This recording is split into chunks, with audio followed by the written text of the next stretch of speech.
Eto guys, ako, nagpakita ko sa inyo, mag-story ako sa inyo. Then, ito na yung storya ko. Tapos, yung kwan guys, may tatlong lalaki at may isang nanay. Then, sabi niya daw,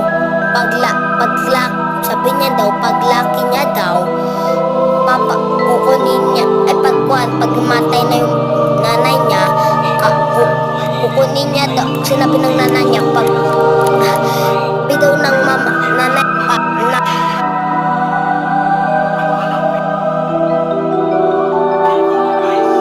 ipuputol daw yung kamay. Yan yung kakaputol na nakakaputol, kinuha nila kasi yung siring.